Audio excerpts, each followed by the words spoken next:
Okay. So for a second topic, I'd like Impy to open up because changing things is fun. And this is for you personally. Give us your personal thoughts on music in the current era and anything you would like to shine a light on. Music in the current era. Yes. Also, your personal story with music. Oh, personal story with music. Music in the current era is more diverse than it ever has been before, and I love it. That is very good.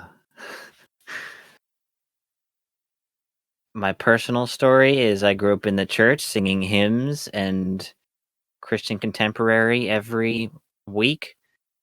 So how did that happen, or what happened when you started to hit your puberty? Voice changed. There's a word for it which I'm not remembering right now. I still sang. I mean, I sang with more, voice cracks. Yeah, Impy sang on crack. You heard it here first. Oh, well. I sang a lot, guys. God. It never really Jesus affected Christ. me.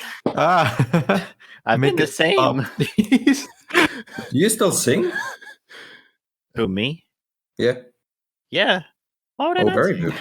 I sing I don't quite know. a bit. Most people stop around the age of puberty because their voice cracks. That's disgusting. No, I always sing. I enjoy singing a lot. I sing along to many of my songs. I never got Very into good. singing. So that means we'll get some sweet imperfect transition singing eventually. Oh yeah, the intro is going to be sung entirely by MP. We're not even going to have summer. We're making it our intro song.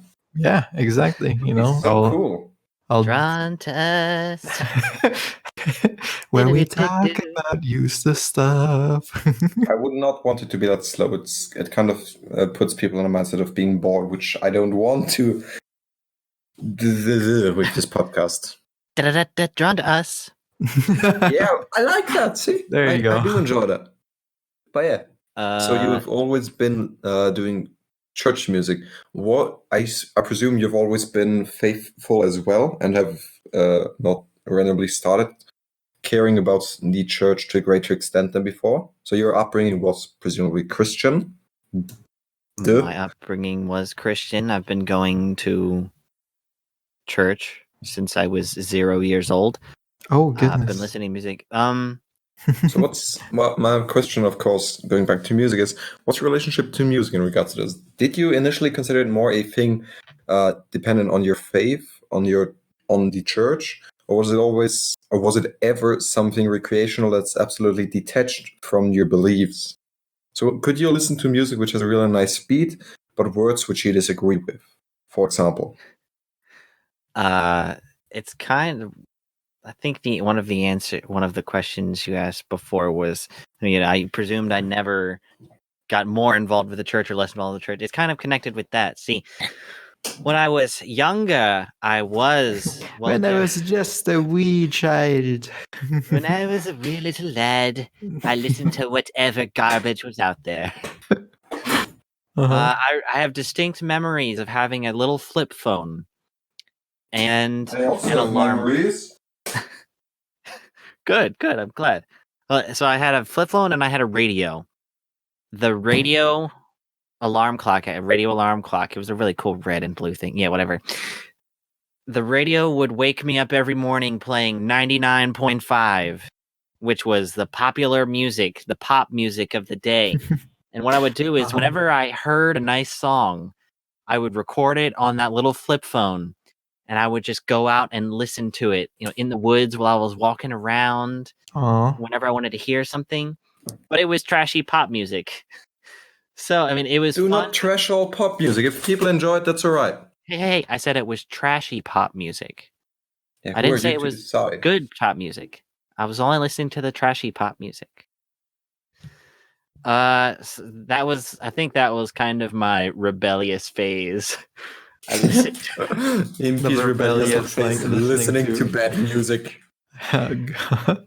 Yeah, so that and the music has always been a part of my life. I also have distinct memories of our computers. I had a couple hundred songs on there. Oh, I thought I had a couple hundred computers. I wish. As one does. as a child in the 80s? 80s. 80s. How old 80s. is summer? The mystery deepens. Summer has been around since the dawn of the earth. Jesus Christ. Summer is actually summer. It's not a nickname. It's not any metaphor. It's just summer is summer. I love this revelation of using summer is summer as if it's anything besides a tautology. Yes, summer is summer. It's literally the same word. Shush now, summer. Yes, it's just now. Okay, I've been listening to music for a long time, and I remember ripping music off of my older sister's mixtapes that she had. Ooh. Man, she had a lot Wow, of them scandalous. for CDs. Oh She had a lot of Oh CDs goodness. that were I must fan myself. what? You got a fan. He wants a fan. He's not going to get any with those kind of jokes. Shush now, summer. Impy, both of you. It's impossible. So music has been a part of my life for a long time, but then around 15, 16, 17, somewhere around there, I reached intellectual maturity, as one does. Yeah, sure you did. And I started thinking about things that I did, like, oh, maybe I should act in a way that I think others should act. Huh. What a profound idea. Huh. So I started thinking about what I was listening to and thinking about my role in the church and what I do and stuff. So I mean that's one reason I never stopped singing, because it's an expression of worship to God, which is something I should be doing as a Christian. And what if you're singing anti-Christian songs? No, that would not be an expression of worship to God. Like the songs in church. Yeah, so around those times, it's just I started thinking. Yeah, I started thinking. So, I mean, I'm at the point now where I will not listen to a song that sounds good, I won't listen to a song that sounds good if it has objectionable lyrics, because I don't believe I should be doing that, and I will not act that way. So, kind of that what's limitation. the word? Self accountability. There you go. Very interesting. Yeah. Actually, I do think that's interesting. Actually not as interesting on second thought, because it makes way too much sense. Heck, you think it's interesting. So clearly the next thing to do is you tell us about your career and relationship with art. Has it always been with art, with what's it called, music? Has it always been deeply emotional to you? Where did you get first exposure? Have you been playing an instrument ever? No, I used to be a piano player about like 8 years ago. You didn't mention that. Yeah, I like the piano. I like playing instruments a lot. I mean, even now, I really kind of wish I had any instrument. Maybe like a small one that I can carry around, that I do see the appeal of that more than... Oh boy, I do have an opportunity for you. A big clunky one. Yeah, really? Yes, one of my favorite instruments, probably like number 3 or 4. Yeah. But it's very easy to make. And that's the Irish instrument referred to as a spoon. Now, I would like you all to guess how you can create this yourself. And I would like for you all to try to figure out how you create a spoon as an instrument. Is it that weird freaking redneck thing that you like put between your teeth and you're like... I have no idea what it is, so no. What? Oh, well, I'm looking it up. Oh, okay. Well, I see what it is. Just Google spoon. Well, I looked up spoon instrument. Oh, okay. Tyler. Is it what's that? A tuning fork? No, it's worse than that. Spoon or fork? It's the best thing ever. I will never learn how to play this. I refuse to. It sounds great, though. You know what else sounds great? That's also small. I don't know, a kalimba, a violin, an ocarina. A violin is very expensive and very fragile, though. One of my favorite instruments. Yeah. It's pretty small. It's only about the size of your neck. Oh, is it the neck? Is it singing? No, it can't be the neck because if we talk about the human voice, it's quite long, considering all of the different how do you call them, vocal cords, the various systems involved. That's quite a lot of space. See, actually. I don't know why I defaulted to thinking that the neck was the instrument and not the the voice. It's like, how do you play a neck? You know? No, You just, Tyler, like, share slap your it. favorite instrument. He's sharing Besides it right the now. voice. Favorite instrument. I'm not sure if I actually have a favorite instrument, but one of my the instrument that I enjoy playing the most is my voice. Really? I thought it was your guitar. I mean, it's fun, but I can take my voice with me everywhere I go. So you say until you get a cold. Even then, it's just not as fun. I mean, I don't think I'm meant to be a singer. I don't mean that in like a depressing, sad way. I just mean I don't really enjoy singing as much as somebody else would. So I do lean towards more so handheld instruments like do like play you up a jaunty tune, you know? Yeah, so we haven't heard your traumatic history in music, Heck. Oh God, this is where I uncover like deep childhood memories of like why I don't listen to music now. What were my experiences and exposure to music? The very first memory of music I have is actually classical music. My parents had an old DVD of like a tour there you are. of. Oh my God, what are you doing, Summer? I just found something. Yeah, his interest in this conversation. Yeah, my parents had this little DVD of like a tour in France or something like that. And it played like very solemn classical music in the background as they took you through like different sceneries of France. And that's my very first memory. And I always listened to it when I got like upset, I guess, in a way. You know, and then that would always be nice to listen to just classical music. You know, I was a pretty smart kid, you know, before all those mental disorders set in. But beyond that, the next memory I have of music is actually in a talent show. You know, everybody was playing an instrument and they gave me the triangle to play. Yeah, okay, yeah. I remember I didn't understand at all what I had to do. So I don't remember what happened, but I am certain that if you go back in time and you look at that little performance, it'll just be me wildly beating a triangle while everybody else looks at me and tries to play along, you know, and also very harshly. Yeah, that is enough about the triangle because time. We only have 2 more minutes remaining. Trying not Tyler, to do you have more things you want to include here? Otherwise, Heck will rush through the rest of his history on why he doesn't like listening to music anymore. Oh, but he has no like listening to music. Go on. Oh boy. I'm good. Oh, he's yes, good. you are. Thank you for sharing so much of your knowledge. So, Heck, go on. Tell us about your things. You have 2 minutes remaining. Music, emotion. I don't know. I just don't have a good experience with music teachers. You know, they all kind of suck in their own way. And I guess over time, I'm just like, I don't like the teacher, so I don't really like the music anymore either. And beyond that, all music is stupid. I mean, sorry, that sounds mean. I don't mean that it's stupid. It's just stupid to me because, you know, emotions, and you go to parties and all you hear is the uns, uns, uns. I'm like, I'm tired of this. Goodbye. Like Impy said, you know, modern day top 100, please keep it away from me. And that's all you hear when you hang out with people your age, my age, you know, done. Well, when I hang out with people my age, I hear different things. Yes, Summer, I don't know how old you are. So that could mean anything.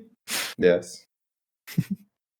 Tyler, what about your experiences with music teachers? You have 1 minute remaining. I did not have any music teachers. What? How did you learn singing in the church choir then? Singing along, I guess. I didn't sing in the church choir.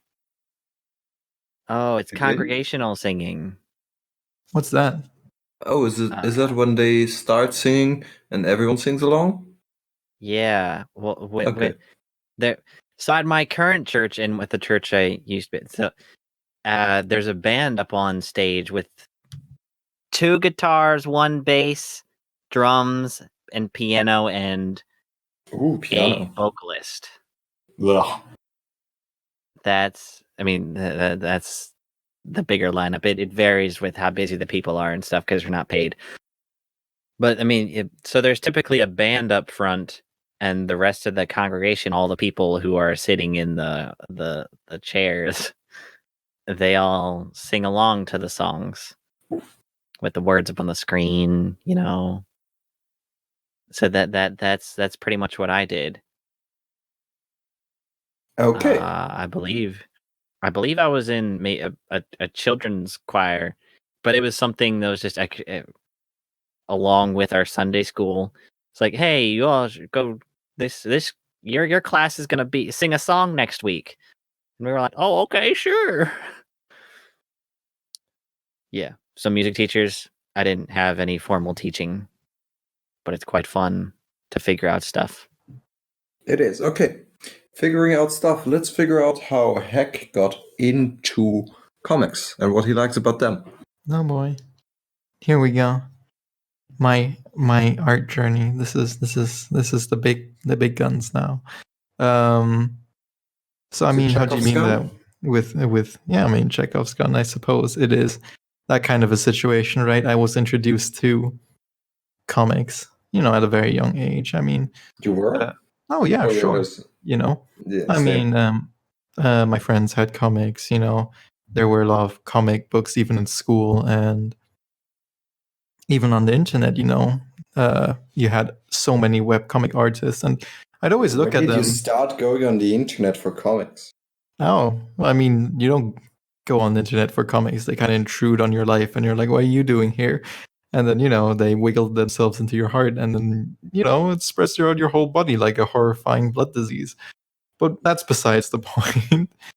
The point is that, like Chekhov's gun, I had it there in the first act of my life, and I thought, I'm never going to deal with that. And then come around to the second part, which I'd say is like mid-teens, I started to think to myself, why don't I do that? And then I started making comics. All right, you did start planning to make one with your friend. That didn't go swellingly as all initial comics do. Oh, yeah, of course. Then what do you personally like about comics as opposed to just art pieces? I think it's a lot more dynamic, right? I see what you were saying in the beginning about how comics need to have panels because they're telling a story. Sure, you can have illustrations that tell a story, but I never think it's going to be as in-depth as, a comic with panels. You can build tension, decrease tension, drag things out, increase the length of things, and I do really like that aspect. It was always the storytelling aspect of it that I enjoyed. And, the reason I started with comics is also because one day I sat down and I thought nobody is really going to be able to illustrate things exactly how I want them to be illustrated. So I'm just going to have to do it myself. And I started learning. That's very interesting because one of the things I like about comics is the idea that if there's a different writer and a different artist, that they have to communicate between themselves, and it's the artist's interpretation of the story writer's viewpoint. So that's actually something I quite like, with people being not able to perfectly recreate the images in someone's head. So Tyler, what do you think about those things? Also, how did you get into comics?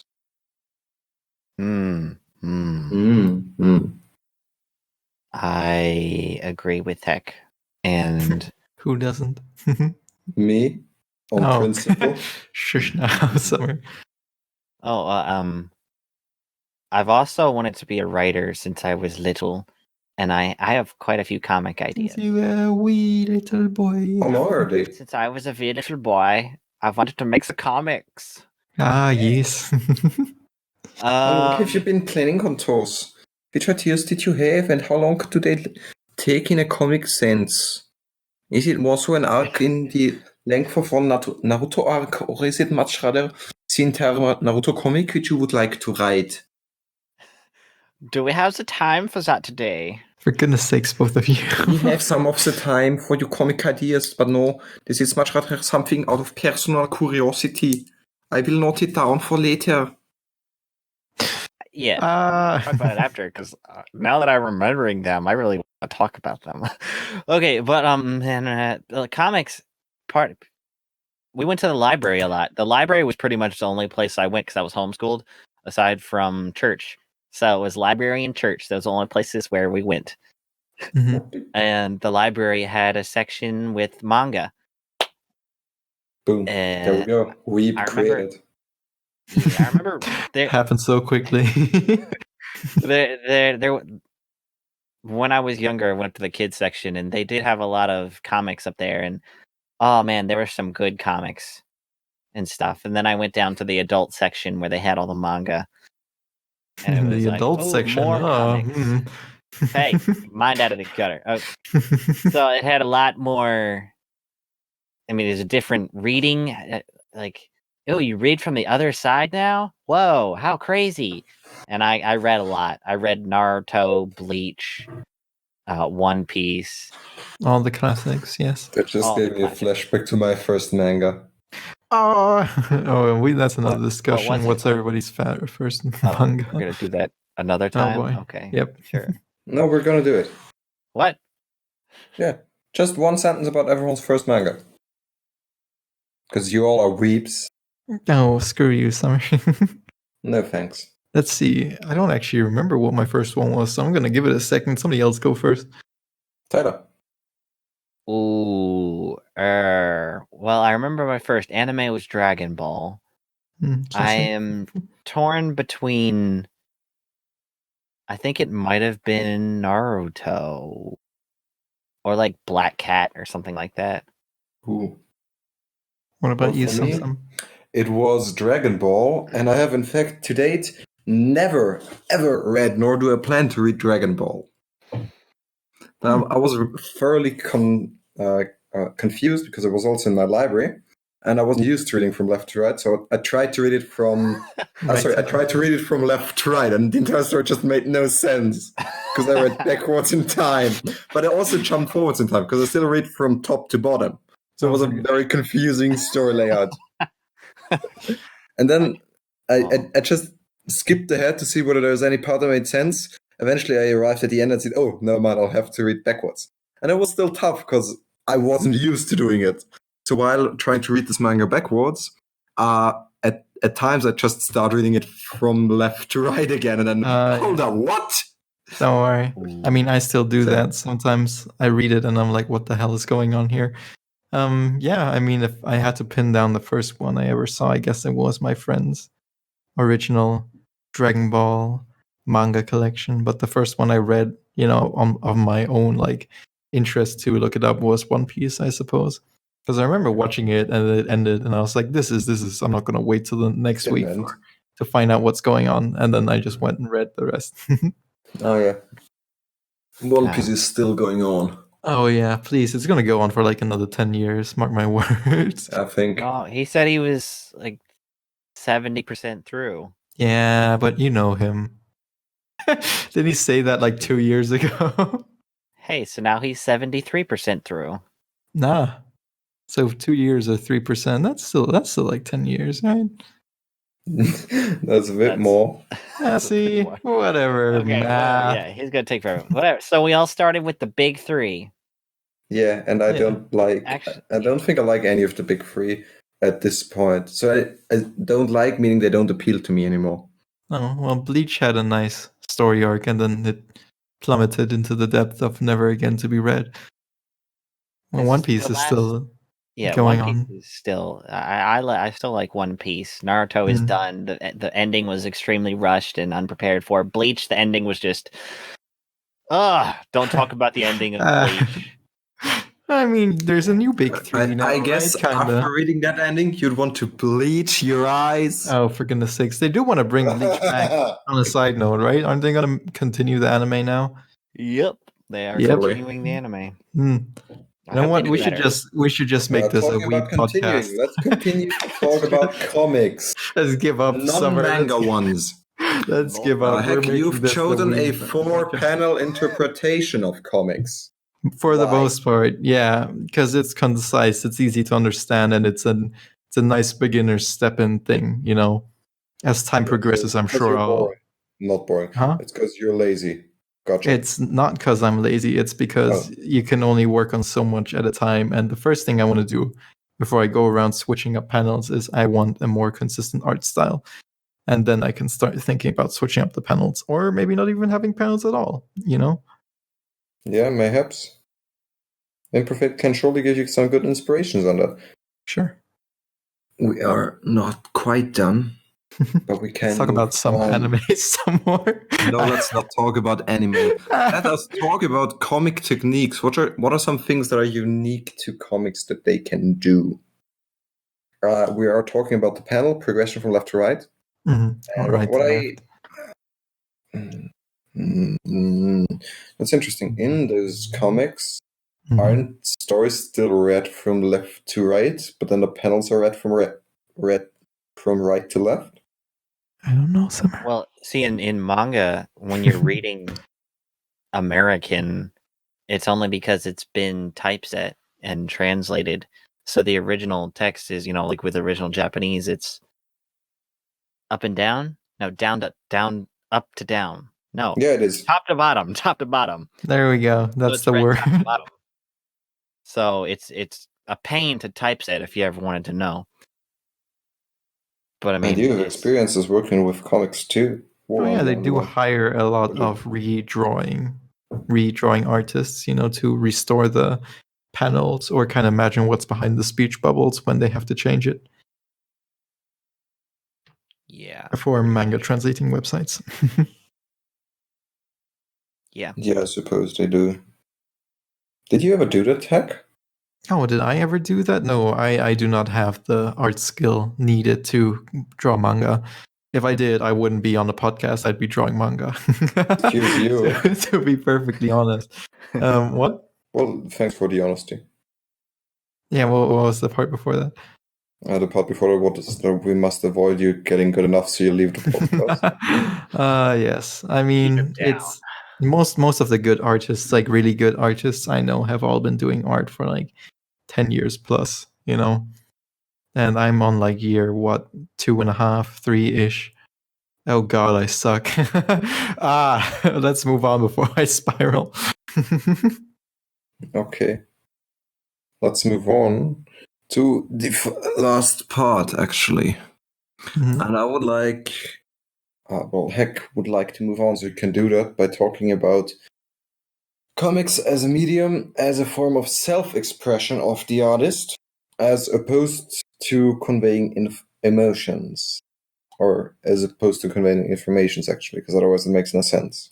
And before that, you have talked about something ages ago, and that is when you listen to music, you get drawn in and very emotional about it. Mm-hmm. And I would like to say that, according to theory, the ideal story is not one that leaves you as an outside viewer, but the ideal story is one where you, at the end of it, think that you lived the story, that you were present. Just as a short audio. The best kind of story is the one that makes the reader or listener or whatever feel like we're involved in it. Huh. Mm-hmm. Yeah. And of course, there's fun ways to break this as well. Now, for you, I would like to tell us about comics as a form of self-expression as opposed to conveying information as we go. Oh, well, I mean, the best example for this, I feel, is webcomic artists. They specialize in short little comics that have a punchline of sorts, and, while everybody does have their little avatar, Gen Comics has this little brown-haired, yellow-hoodied guy. Relatable Doodles has this blue-haired girl. Beanie Comics has her pink-haired little girl, Yes, there's a lot of them. Yep, there's a lot of different avatars. They all are just, at the end of the day, stand-ins for the reader, They talk about relatable stuff, everyday struggles, things like that you can very easily imagine yourself in. So, are they stand-ins for the reader or for the artist? I'd say they are more so stand-ins for the reader, and the artist just picks predominantly common issues or problems people face in day-to-day life, relatable things. And to a certain extent, in that situation, the artist is also the reader, right? So it's a stand-in for them as well, Okay. And then what about super or unbelievable, fantastic comics? What about those which obviously aren't relatable because we aren't superhumans? Well, while the literal situation inside the story might not be relatable, the metaphorical, the figurative, the emotions behind it can still be relatable. I mean, like, take very classic fantasy trope of like having to slay the dragon, right? At the end of the day, the dragon is just a metaphor for whatever issue you have in your life that needs to be overcome, and the struggles of the hero along the way to slay this dragon are comparable to everyday struggles that somebody might have with a different issue. And that's how one can relate to these things on a subconscious level. I will disagree by drowning. Oh, well. You in a word soup. No. I would much rather say that slaying the dragon stories are still not defined enough for us to say something, because there's stories about facing impossible odds and how people prevail or give up. Mm-hmm. And that's very powerful messages as well. So I will say not all story parts need to be relatable or to be inferred directly from real life. In fact, most of the best stories take elements which aren't encountered in everyday life and use those. Do you agree? Yeah, I do agree. Wonderful. In that case, please tell me how do they make it relatable? Because they still do that. Or not relatable, but they make the reader feel as if they're part of the story. No, I guess in that case it's just realistic characters, right? I mean, there's a difference between making a character human and making a character a caricature, right? I mean, look at... Oh, of course there is, right? I mean, look at what's a classic example of a story that does it pretty badly? I don't know. I don't dabble in a lot of stories that are trash. MP, do you know any example where like the main character is just always gallant, always cool? What do you mean you don't dabble? Hey, hold up now. That's not a sign of a trash story necessarily. Cinder. Oh, not necessarily, but yeah, MP. It's a Cinder. Cinder? Basically, name a teenage book. Harry Potter. Mm-hmm. I wouldn't name Harry Potter as a flawless protagonist book. No. Oh, are we talking about flawless protagonist? No, we're talking about just unrealistic protagonist. Oh, I still wouldn't name it then. Are we talking about Mary Sue's here? I mean, Mary Sue's are can be an example of unrealistic portrayals. And thank you for bringing up Mary I think Sue. Unrealistic portrayals is a bit much. So let's classify those. Yeah. And let's talk about unrealistic portrayals as super good and super bad. Is there more things you people would like to talk about in detail? With reasons? Well, I mean, you can make a character unrealistic and still relatable if that's going to be your argument, right? Obviously. No, I'm wondering which types of unrealistic character do we want to talk about? Oh, let's talk about the bad ones first. Super bad, super evil characters? Okay. And what? Yeah, I guess. And what else do we want to talk about? Just so I can get us a time frame. We want to talk about super evil ones. We want to talk about Mary Sue's, so super good ones. Mm-hmm. I mean, isn't Mary Sue super good? Isn't Mary Sue like they just come in and they know everything and then whabam, that's the end of it? Oh, there are also good people. Oh, yeah, I guess. And I guess bland characters is a good one. Okay, super boring. Those are the three. Let's start with super bad. No, I mean, on one side, obviously, super bad characters can still be relatable, because they're just supposed to be an exaggeration of like evil forces, right? It's easier if there's no room for morality in their actions, and sometimes it doesn't need to be, They're just bad to be bad, so the protagonist has something to overcome. Tara, you want to chip in? I mean, super bad as in just super evil. Over the top, just like killing everybody. It's not, well, for me it's not relatable because I don't really kill people. I know it's a little bit more relatable for Heck. Not really.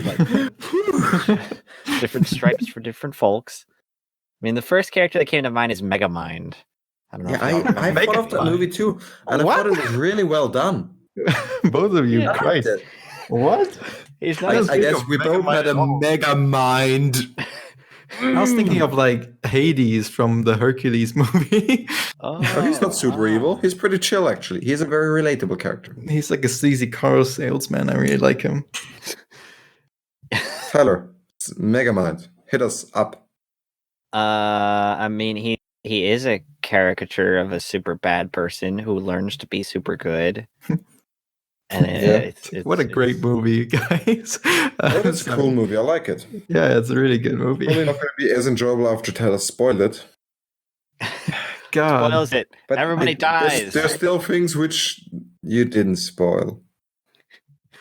Can't believe we got freaking Despicable Me. We got Spoiler, 3 movies of that. Dumbledore. We didn't get Dumbledore does men because he is homosexual canonically. What the hell are you on about, Summer? I'm playing with the common trope of spoiler. Dumbledore. ...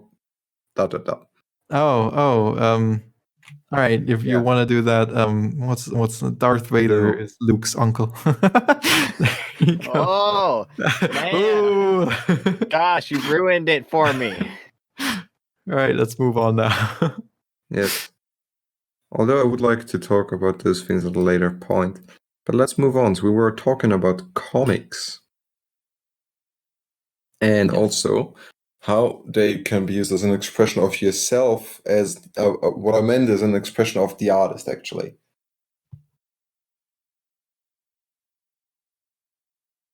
You still there, guys? Yeah. Good. So I have a few thoughts about those things. Go, tell us. I would like to reiterate that comics used to be used as propaganda pieces. Mm-hmm. Which means they obviously were very political and didn't involve the artist at all. As also those realistic comics. So I think the main or the first strand of comics evolved purely factual, which meant that they used emotions, but they purely used them to convey information, messages, and knowledge, or to invoke emotions. So I think a big part of comics is that they are pictures. So it's very easy to think in pictures and gets people in the mindset, whichever you drew the comic in, making it a very powerful tool. And because it is so powerful, people want to remove the artist from it and instead push their own agenda, even if they're not artists themselves. Ah, lovely. I mean, I partly understand what you're saying, but I mean, come on. Can you not imagine some teenager 4,000 years ago just like drawing a penis on a wall or something and then just laughing with his friends? I can't imagine that as a comic. Didn't they do that? Weren't they like really, really old, like freaking like hammered into stone penises? Yeah, guys, we're talking about comics. I agree with you on art generally. I dare say that stories have been around for a long time, so it's hard to tell because humans haven't really changed that much in this whole time. Like, yes, people nowadays, they like telling stories, so why weren't people back then telling stories? It's just they didn't have mediums to tell stories. Oh, they couldn't talk. You heard it now, folks. Talking has only come about in the last 1,000 years. But you were talking about 1,000 years, you know. Yeah, no, I wasn't talking about. Wait, years. So how does this all link to bad characters, like evil characters? We'll get to that afterwards. Thought we were very good for bringing it up, though. Okay, very good. Very good. Okay, so we do all agree, though, that comics are a powerful tool which can be used to just shove whatever agenda you want in there, draw something based on it, and then makes a lot of people think those things. Yeah, I mean, for Christ's sake, just look at how everybody twists comics, and removes the caption and then puts down a different caption, in memes. Yes. Comics just become meme templates, so that's the prime modern day example of how comics are ripped away from the artist and used for whatever the hell purpose. The death of the author. Yeah, okay. There you go. Talking about ripped away from the artist, I also think it's impossible to create a comic which doesn't involve the artist at all, because one of the most renowned, I want to say renowned, but one of the most famous and biggest comics after they started taking off as their own things, right? After people started printing and selling comics as their own individual thing as opposed to just part of newspapers. One of the biggest new comics at that point was a comic called Mouse. It was drawn by a guy in America who was a Shoah survivor, dealing with survivor's guilt and all those things, which clearly wasn't intended to appeal to a large crowd of people, but was the artist's way of working through their own emotions and through their own memories. So I want to say, what do you guys think about art or comics as a form of self-expression? Maybe also wish fulfillment of artists. Or nightmare fulfillment, which is also an option. No, I mean, I don't think it's limited to comics, right? I mean, most classic examples of novels have self-insert characters, where the author inserts themselves into the story and, uses it to kind of build a universe that they are happy with. So, in a way, that's wish fulfillment. I mean, take, what's it? A Strange Man on a Strange Planet. Is that what the book is called? What? Have you guys never heard that book? A Strange Man on a Strange Planet. Stranger in a Strange Land, the one with the Mars guy? A Stranger in a Strange Land. Yeah, Stranger in a Strange Land. Sorry, that's what it's called. It's ridiculously fun. Yeah. Well, I haven't read it.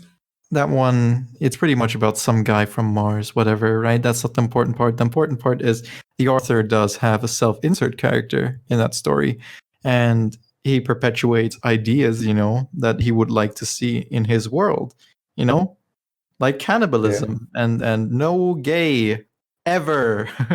Gay is bad. That's something he really drives home. Heck is a homophobe. Soundbite number 35. Yeah. Oh, for goodness sake, guys. And it's like monogamy is bad. That's an example of a really good character according to the author and bad according to the audience. So let's cover those real quick, and we'll start with the really bad characters. Each of you gets 1-2 sentences about it, and then we'll do the speed fire round. Who wants to go first? Impy, you do, Heck. Oh, Okay, no, you're right. Impy was laughing too much. Impy, go first. Okay. What was the question? Super bad, super evil characters. 2 sentences about those in comics. In comics, specifically, don't go too far because there's lots of blood. Yes. I also want to say, oh no, go on. You say yours, and then I'll think of a sentence to say. I want to say, in comics, it's very hard to do super evil guys because you can't get across their voice, and that's a big part for me. I also think horror comics don't really work most of the time because it's hard to get across the feeling of dread for the reader when they can just put the comic away. Oh, well, that depends on the story. It does. There's a lot of people I know that. Oh, what was that? Oh, our time is up. Heck, give us our sentences. Oh, come on. I don't like this time. Well, you got Hades, and Hades, he's a bad guy in Hercules, but he's also like, lol, I'm not really bad, I'm just kind of sleazy. So that's a good example of how you can make a bad guy. And you also got like freaking, I don't know, who's a super unrealistic bad guy. The evil guy in Bleach, I guess, by the very end, the last guy. Yeah. He's just, I'm bad. Yeah, Yevach. I'm bad, and I don't like you guys. And everybody's like, oh, don't you like us? And he's like, screw everybody. There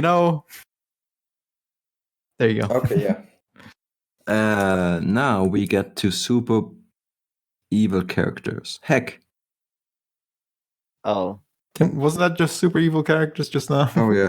That was super bad characters. Now we have to do super evil characters. Come on.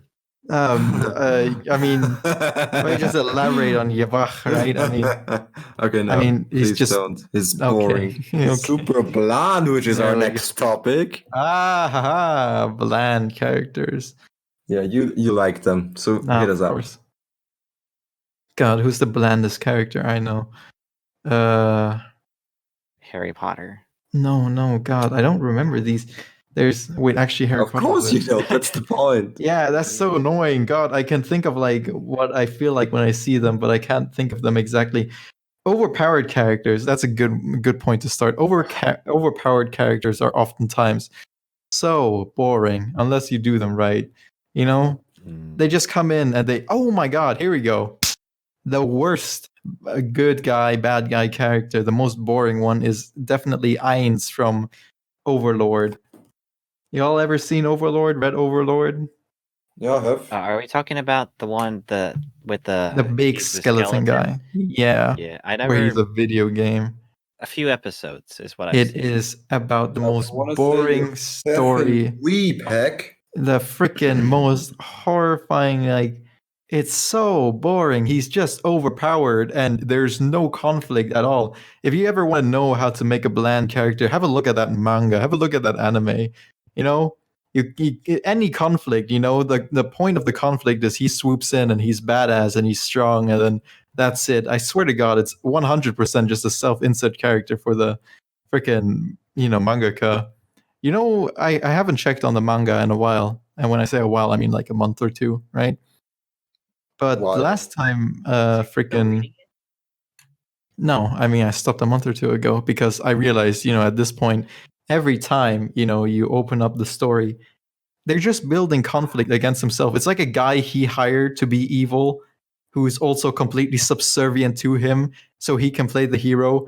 And then it's supposed to be conflict for the people inside the story, so they're like, oh, what's going to happen? But as the reader, you know for a fact that there's no real conflict because they're all serving this one guy and he's stronger than them anyway. So it's like, what's the point? And the mangaka, he leaves off the story like, oh, next episode, these two people who are secretly friends are going to fight. It's like, I don't care. There's no, what am I supposed to watch here? The art isn't even that good. What are you doing? God, I'm sorry. It gets me so mad. It's such a dumb character. Super bland characters, especially if they're overpowered and self-inserts. Yeah. Tyler. Oh, it's my turn. Super bland characters that. Or you say they're just so boring you don't want to think about them. They're just so boring, and my few examples are just extremely stereotypical and doing nothing outside of. They're just doing what the author wants. It's very clearly. All characters are just doing what the author wants, except for one character, and that one is really annoying me. Deadpool. Interesting. No. I mean, if you can't think of anything, it's not a character you can think of. It's a character I made up, and it's bugging me out. And heck, you know which character I'm talking about. Is it? Do I? I probably do. Yes, you do, but you can't do anything about it because it's so annoying. Okay. Yeah. So just characters. Yeah, we'll talk about that after the podcast. Oh. If you want to. Interrupting me. Sounds interesting, but yeah. Bland characters. The first example I can remember of just a total cardboard character that had no personality and he was just there because the author wanted another love interest for the main girl character was from Cinder. It's a terrible series of books where it's like a retelling of the traditional like Cinderella and Red Riding Hood. Oh no, those are either always completely terrible or amazing. There's no in between. Okay, well, it was straight up not good, and the guy was just so. Nothing was interesting about him. His only purpose was to fawn after the main girl and like to give her money. And he was like, and he was just. It was terrible because there was nothing interesting about him. He had no arcs. He had no purpose. He was just there. I don't know. To be there. So just to clarify about your main character, I suppose her name is Cinder? The main character of the book? Well, she was pretty bland, but I'm remembering... I don't even remember his name because the main character was Cinder. Thank you. I have a question. Was she perchance offering some kind of talk on a streaming portal? Maybe she set up a Patreon. Wait, do we have a patron? Is that where you're going for? I No, don't know I'm what a going patron- with the fact that there's real life people who are very bland and boring, and people fawn over them, but they don't have anything interesting going on in their life. You mean simps? I've seen that word floating out. I don't actually know what it means. I can kind of get the idea. Yeah, I It don't is know people exactly. who are great fans of E-girls. Yes. There you go. It's an e-girl, and you give them all your money, and then they All don't. of your money, not necessarily. And if then if you are a big fan of them, you're probably gonna be classified as a simp. And I don't want to get into the entire debate for now. I didn't Just know there my was a few- debate on it. I There really is did not always a care. debate on it. We're on the internet, and we're not talking about that. moving So no, on. my thoughts on this style stay revolved. Moving on. Bland characters, MP. Please keep talking for as long as you like. Ah, yes. Male privilege. Because I'm not What? Heck. I get to Can we speak please- as long as Can, possible. can we please get you to cut that out and just send it to us as a separate audio file, MP? Soundbite number 36. I For want goodness to sakes. know. 36 is Hex saying something already. I think it was him being anti-gay. I Now, I hope want that this. was 30. I want Wow. audio sample number 65. Imperfect being quote unquote male privilege. Yay! Moving on. Blend characters can also happen with Mary Sue's.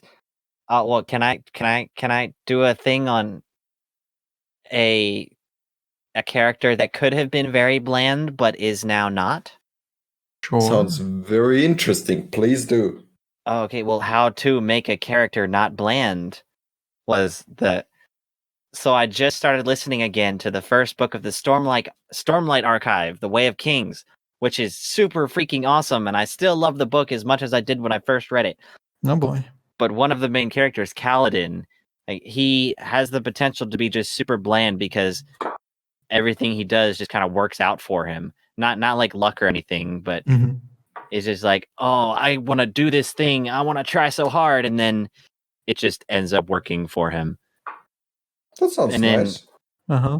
But it's not, and then I want to say, it works out for him because he's a smart character and he works within the plot and he does a bunch of stuff, whatever. It's a very, very good book.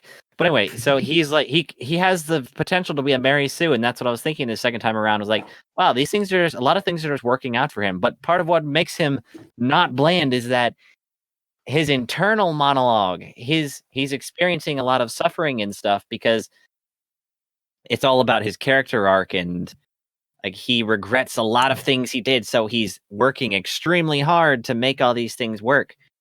So we get to see that a lot of the things are turning out good for him, but at the same time, you can see what's inside his own head, and that Ew, yucky brain stuff. he has lots and lots and lots of motivation to keep on going and keep on. So it's more fighting. like everything works out, but it feels like it's deserving. Like he deserves to have it work out. Yeah. Yeah. He sounds like he's at the end of his redemption arc. Well, so it's like 1,000-page book with with 9 more books on the way. So I don't actually know. But the first, the first arc, well, the first book just ended and it was so good. Like you can't believe, one part of his arc is done. Mhm. He did something that was really good, and you all should read it immediately. Yeah. No, not really. So I mean, you can have a character like a Mary Sue, but make them not bland by having them struggle. Yeah. Yes. Perfect. In a good way. I'll have to say, Star Wars. Oh, come on. Well, I mean, you gotta bring up, if you're gonna bring up Mary Sue's, you gotta bring up the new Star Wars movies, right? I mean, they kind of go hand in hand. I mean, for goodness sakes, right? I'm just curious, right? I'm not gonna comment on the actual movie. I'm just gonna, how, you know? I mean, it's Disney. You've got like so many good Disney movies. You've got so many brilliant writers. You've got all this money and these amazing actors all at your disposal, and then this is what you come up with. How? Do you know the saying, too Too many many cooks? Yeah. Do you think that's what it is? Partially. I mean, Is it too many the cooks? last movie was basically just one big pile of nostalgia bait. Well, was- see, that's just, Yes, how? I agree. It was. We should stop talking about it because it's not good. Ah, I'm so confused. I It mean, was look not at good. let's take a good example, right? You've got like, okay, I don't know, what's a crap game that came out recently that was like super hyped up? Borderlands 3. Gameplay I would is say good. Animal Crossing. Well, I mean, Mhm. there can be arguments. Arguments can be made about that, definitely. But I mean, Borderlands 3 is the more striking example because the story just does not live up, I suppose. I heard the gameplay is fantastic, but the story is incredibly lacking, right? Like you've got that, right? Which is, again, I'm assuming they have more money and more funds than, I don't know, what's some crappy indie company, Stardew Valley, Yacht Club Games, Shovel Knight, right? And they make excellent games, well-rounded, well-polished, and it's just, I don't know. I'm talking in circles, obviously, but it just makes you wonder how do people with more funds, more opportunity, and more time come up with something that's worse than a small indie team? More Because crap. the more isn't always the better. Limitations are one of the main driving forces behind creativity. There you go. Okay, fantastic. Question answered. Screw the new Star Wars movies. All right, moving on. Okay.